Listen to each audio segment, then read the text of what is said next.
4 வருஷத்துக்கு முன்னாடி அவருக்கு உடம்பு முடியாத போது ஒரு சூழ்நிலை நான் வரேன், நான் அரசியலுக்கு வரேன். எங்கள் கட்சிக்காரங்கெல்லாம் வலுக்கட்டாயமாக இழுத்துட்டு வந்து என்னை அரசியலுக்கு விட்டாங்க. நான் இப்பயுமே ஒரு பெரிய ஒரு வேட்கையோடு ஒரு ஆசையோடு நான் அரசியல் இருக்கிறேன் அப்படிங்கிறது கிடையவே கிடையாது, உண்மையிலே கிடையாது. மனசை தொட்டு சொல்கிறேன் நான். எல்லாருக்கும் உங்களுக்கு அப்பாக்கள் இருக்கும், எல்லாருக்கும் ஒரு தந்தை இருக்கும்.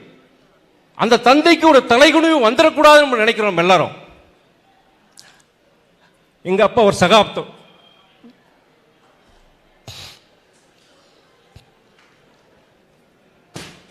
அந்த சகாப்தத்துக்கு தலைகுனிவு வந்துடக்கூடாது, அரசியலுக்கு வந்திருக்கிறார்.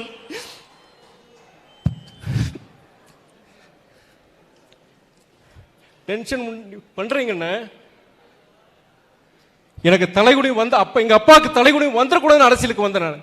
இந்த எம்பி சென்ற முறை வந்து சட்டமன்ற தேர்தலில் அப்போ சாத்தூர் தொகுதின்னு கேட்கும்போது நம்மளுடைய முதலமைச்சர் அண்ணன் தளபதி வைகோ மகன் கேட்கிறார், அவருக்காண்டி கேட்கிறாரு, உடனே அந்த தொகுதியை மாற்றி கொடுங்கன்னு சொல்லி கோல்பட்டியை சாத்தூர் கொடுத்தாங்க. அப்போ கூட நான் வாங்கிட்டு டாக்டர் ரகுராங்கிற சகோதரருக்கு கொடுத்தேன் நான். இப்போ கூட எங்களுடைய நிர்வாகக்குழு கூட்டத்தில் அண்ணன் பூமிநாதன் இருந்தார், பேசினார். அவர் சொன்னார், இந்த நிர்வாகக்குழு கூட்டத்தில் எல்லாரும் சொன்னாங்க, பேசும்போது வந்திருந்த கிட்டத்தட்ட 150 பேர் நிர்வாகிகளே சொன்னாங்க, துரை வைக்கோ தான் நிக்கணும், துரை வைக்கோ தான் நிக்கணும். நான் எனக்கு வாய்ப்பு கொடுக்கும்போது 10 நிமிஷம் யாரும் பேசக்கூடாதுன்னு சொல்லிட்டு சொன்னேன். பட்டியலிட்டு சொன்னேன், 7-8 பேர் பட்டியல் போட்டு சொன்னேன். இவங்க யாராவது ஒருத்தரை நிக்க வைங்க, நான் வேலை பார்க்கறேன்னு சொன்னேன். நான் வேலை பார்க்கறவங்களுக்காண்டி நான் சொன்னேன், எனக்கு விருப்பம் கிடையாதுன்னு சொன்னேன்.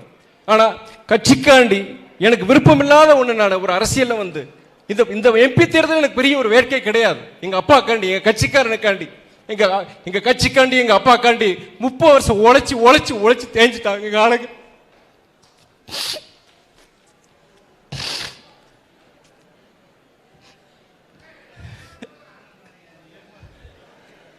சின்னமா சின்னமா செத்தானா எங்க சின்னம் தான், செத்தானா சின்னம் தான், எங்க சின்னம் தான், செத்தானா எங்க சின்னம் தான். நான் சுயமரியாதைக்காரன். நான் அண்ணா அறிஞர் அண்ணாவோட அறிஞர் அண்ணாவோட கட்சி திமுக, டாக்டர் கலைஞருடைய கட்சி திமுக, எங்க அப்பாவும் திமுக தான் இருந்தார். கலைஞர் ஐயா உயிரோட நேசிச்சாரு. இதே உதயசூரி சின்னத்துல எங்க ஐயாவும் போட்டி போட்டார். இதே நாங்க உயிரோட நேசிக்கிறோம், கலைஞர் ஐயா உயிரா நேசிக்கிறோம், திமுக உயிரா நேசிக்கிறோம், உதயசூரி சின்னத்தை நாங்க மதிக்கிறோம். ஆனா எங்களுக்கு எங்களுடைய கட்சியிலிருந்து பொறுப்பு ராஜினாமா பண்ணிட்டு, மதிமுக பொறுப்புல ராஜினாமா பண்ணிட்டு இன்னொரு கட்சியில் நான் நிக்க முடியாது. இப்பயே சொல்றேன் நான், நீங்க இன்னொருத்தர் நிப்ப நாங்க நிக்கிறோம், மதிமுக கட்சி உங்களுக்கு உறுதியா நிக்கிறோம், உறுதுணையா நிக்கிறோம். நீங்க ஒரு வேட்பாளர் நிப்பாட்டுங்க, நாங்க நிக்கிறோம், உங்களுக்காண்டி வேலை செய்யறோம். நாங்க எங்களுக்கு வேண்டாம் திராவிட கழகம் மாதிரி நாங்க அரசியல் நடத்திட்டு போறோம். நான் இனிமே முடியாதுங்க.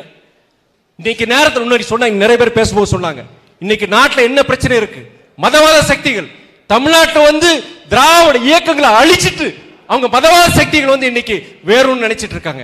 இந்த நேரத்தில் அதுக்கு ஒரு வாய்ப்பு கொடுத்துடக்கூடாதுங்கிற உன்னதமான நோக்கத்தில் நம்ம எல்லாரும் சேர்ந்துருக்கோம். நம்ம இந்த மாதிரி தயவு செய்து எங்களை புண்படுத்தாதீங்க. நான் உங்களுக்கு உறுதுணையா இருக்கிறோம். நீங்க சீட்டே கொடுக்காட்டி கூட 40 தொகுதியில் நான் வேலை பார்க்கறேன். நாங்க சின்ன கட்சி தான், நாங்கள் பெரிய சக்தி கிடையாது, பெரிய சக்தி கிடையாது. எங்க ஐயாவுக்கு வயசாயிருச்சு, 80 வயசு ஆயிருச்சு. முடிஞ்ச வரைக்கும் அவர் குரல் கொடுத்துட்டு இருக்காரு, நாடாளுமன்றத்தில் இன்னைக்கும் குரல் கொடுக்கிறார். அதனால தயவு செய்து எங்களை புண்படுத்தாதீங்க. நாங்க தயவு செய்து இதுக்கு மேல எங்களால் இது பண்ண முடியாது சொல்லிட்டு, அதாவது இந்த தேர்தலை பொறுத்த வரைக்கும் பாசிசத்திற்கும் ஜனநாயகத்திற்கும் இடையான போட்டி, நீதிக்கும் அநீதிக்கும் இடையிலான போட்டி. இந்த தேர்தலை நீதி ஜெயிக்கணும், தர்மம் ஜெயிக்கணும், திமுக அணி வெற்றி பெறணும், அண்ணன் தளபதியோட களங்களை வலுப்பெறணும். அதுக்கு நாங்க தயாரா இருக்கிறோம், நாங்க உயிரை கொடுக்க நாங்க தயாரா இருக்கோம் அப்படின்னு சொல்லிட்டு 40 நமதே, நம்மளுடைய அணி ஜெயிக்கும். நன்றி, வணக்கம். அனைத்து தோழமை கட்சி தலைவர்களுக்கும் திராவிட முன்னேற்ற கழகத்தின் தனி தலைமையிலே பணியாற்ற வந்திருக்கின்ற எங்களது மார்க்சிஸ்ட் கட்சி, கம்யூனிஸ்ட் கட்சி மற்றும் விடுதலை சிறுத்தைகள், இந்திய யூனியன் முஸ்லீம் லீக், மனிதநேய மக்கள் கட்சி, இருக்கிற கொங்குநாடு மக்கள் கட்சி மற்றும் ஆதி தமிழர் பேரவை மற்றும் ஃபார்வர்ட் பிளாக் மற்றும் ஆம் ஆத்மி கட்சி, அதே போல் இருக்கிற அனைத்து கட்சிகளுக்கும் இந்த கூட்டத்தின் வாயிலாக நீங்கள் வந்து சிறப்பித்து உரையாற்றி அமர்ந்திருக்கின்ற அனைவருக்கும் எங்களது திராவிட முன்னேற்ற கழகத்தின் சார்பில் கோடான கோடி நன்றி நன்றி நன்றி என்று சொல்லி, எப்படி இந்த தேர்தலில் இந்த இயக்கத்தில் எப்படி வைகோ அவருடைய புதல்வர் இங்கு நிற்கிறார், அவரை எப்படியும் வெற்றி பெற வைப்போம் என்ற உறுதியேற்று அவருடைய வெற்றியை உறுதி செய்து அனைவரும் பணியாற்றுவோம் என்று சொல்லி விடைபெறுகிறோம். நன்றி, வணக்கம்.